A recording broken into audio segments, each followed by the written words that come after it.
UK to Canada या फिर UK to Australia, USA move हो जाएंगे तो शायद वहाँ पर जल्दी सेटल हो जाएंगे या फिर वहाँ पर जो है वो जॉब मिल जाएगी। So hello everyone and welcome back to UK universe. तो जैसा कि आप सब लोग जानते हैं कि इस टाइम पे यूके की जो सिचुएशन है वो बहुत ही ज़्यादा ख़राब है। यानी कि अगर आप यूके में ऑलरेडी रहते हो या फिर अगर आप यूके में आने वाले हो और आप किसी से पूछ रहे हो, अपने रिलेटिव से, अपने फ्रेंड से कि क्या यूके में आना चाहिए या फिर यूके में मुझे जॉब मिल जाएगी या मेरे लिए प्लीज़ काम ढूंढ देना, तो आपको भी यही जवाब मिल रहा हो कि यार अभी मेरा ही काम सही नहीं है या फिर मैं कहाँ से जॉब ढूंढूं, जॉब नहीं है। तो ऐसे से बहुत सारे क्वेश्चंस मेरे पास भी आ रहे हैं कि मैम हमें यहाँ जॉब नहीं मिल रही, कोई ऐसी सिटी बता दो जहाँ पर जॉब मिल जाए या फिर आप दिला दो। तो यूके की जो सिचुएशन है वो सच में ही इस टाइम पे बहुत परेशान करने वाली है, क्योंकि इस टाइम पे बहुत सारे बच्चों को जॉब्स नहीं मिल रही है। इनफैक्ट घरों को लेकर भी आपको बहुत प्रॉब्लम जो है वो फेस करनी पड़ सकती है कि घर जो है वो, एक तो जो रेंट है वो बहुत ही ज़्यादा हाई हो चुका है, जो ग्रॉसरी के प्राइस हैं या जो बाकी आपके एक्सपेंसेस हैं वो बहुत ही ज़्यादा हाई हो चुके हैं, और जॉब्स लोगों को ऑलरेडी नहीं मिल रही तो उन्हें अपना खर्चा पूरा करना जो है वो बहुत मुश्किल हो रहा है।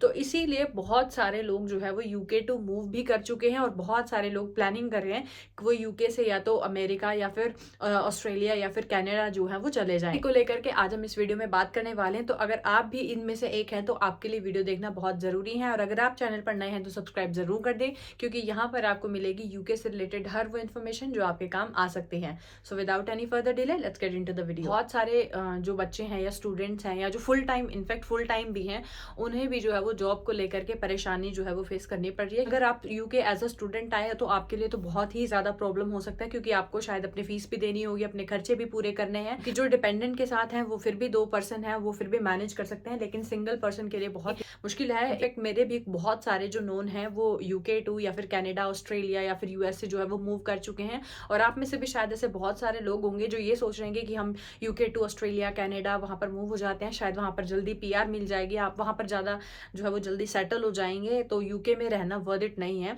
तो चाहे आप कनाडा जाओ, चाहे आप यूएसए जाओ, चाहे आप ऑस्ट्रेलिया जाओ, जब भी आप यूके टू कहीं और किसी भी कंट्री में जाओगे तो आपको उसके लिए वीजा की जरूरत होगी। जो सबसे ज्यादा रूट बच्चे फॉलो करते हैं वो टूरिस्ट वीजा का ही है, यानी कि लोग यहाँ से टूरिस्ट वीजा लेते हैं। यूके से वीजा मिलना जो है वो थोड़ा आसान होता है एज कम्पेयर टू इंडिया और आपकी होम कंट्री। तो यहाँ पर जितने भी लोग, चाहे वो स्टूडेंट आए या वर्क वीजा पर है या किसी भी वीजा पर है, अगर आप बाहर निकलने की कोशिश कर रहे हो तो आप जो टूरिस्ट वीजा के थ्रू आप जो है वो किसी और कंट्री में एंट्री ले सकते हो। लेकिन क्या आप टूरिस्ट वीजा पर वहां काम कर सकते हो या फिर टूरिस्ट वीजा पर आप वहां पर सेटल हो सकते हो या नहीं? तो सबसे पहले अगर हम कनाडा की बात करें तो मे बी कनाडा में आप यूके, जब आप यहाँ से टूरिस्ट वीजा लेकर के कनाडा जाते हो तो आप टूरिस्ट वीजा को स्टडी में या फिर वर्क में कन्वर्ट करा सकते हैं। नो डाउट आप बिल्कुल करा सकते हो, लेकिन जाने से पहले एक बार आप, जो भी लोग आपके रिलेटिव या कोई फ्रेंड कनाडा में रहता है, तो आप उनसे जरूर पूछ लें कि क्या वहां पर आना वर्थ इट है या नहीं है, क्योंकि इस टाइम पे कनाडा के भी हालात शायद यूके से भी ज्यादा बुरे हैं। तो यहाँ तो फिर भी आपको जॉब मिलने के चांसेस हैं, लेकिन वहां शायद आपको जॉब ना भी मिले। जाने से, प्लान करने से पहले एक बार जरूर कंफर्म कर ले कि वहां पर आपका कोई रिलेटिव हो, कोई नोन हो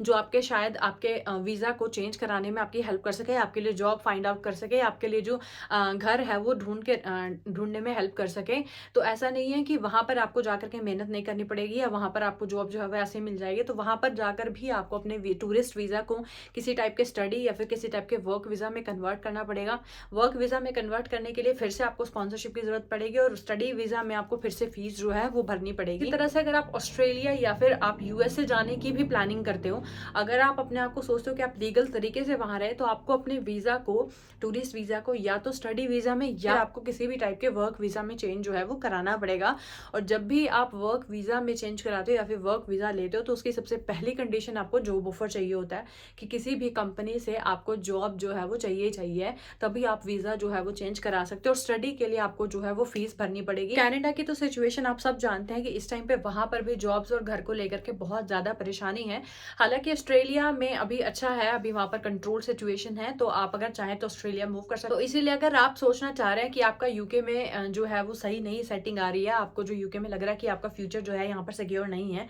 तो आप यूके टू कनाडा या फिर यूके टू ऑस्ट्रेलिया या फिर यूके टू यूएसए या फिर अगर आप किसी और कंट्री जाना चाहते हैं तो इजीली जा सकते हैं। आपको जो है वो टूरिस्ट वीजा लगाना पड़ेगा, और टूरिस्ट वीजा अगर आप डायरेक्ट लगाते हो तो रिजेक्शन के चांसेस थोड़े से बढ़ जाते हैं अगर आप कुछ चीजों का ध्यान ना रखें। जैसे कि अगर आप टूरिस्ट वीजा लगा रहे हो तो मेक श्योर करें कि आपकी ट्रैवल हिस्ट्री अच्छी हो, यानी कि आप अगर 1-2 बार यूरोप के किसी कंट्री में घूम आते हो या फिर आप शेंगन वीजा जो है वो लगा लेते हो, किसी 2-3 कंट्री में घूम कर आ जाते हैं, तो आपके जो चांसेस है एक्सेप्ट होने के वो ज्यादा हो जाते हैं। सेकेंडली, अगर आप अपना टूरिस्ट वीज़ा अप्लाई करना चाहते हैं तो ऐसा ना करें कि आपका वीज़ा खत्म होने वाला है और तब आप अपने 1-2 महीना पहले जो है वो टूरिस्ट वीज़ा के लिए अप्लाई कर रहे हैं। टूरिस्ट वीज़ा रिजेक्ट होने के बहुत ज़्यादा चांसेस है अगर आपकी बीआरपी जो है वो 1-2 मंथ में एक्सपायर होने वाली है, क्योंकि फिर उन्हें लगता है कि आप जेन्युइन स्टूडेंट नहीं हो और आप सिर्फ और सिर्फ यहाँ से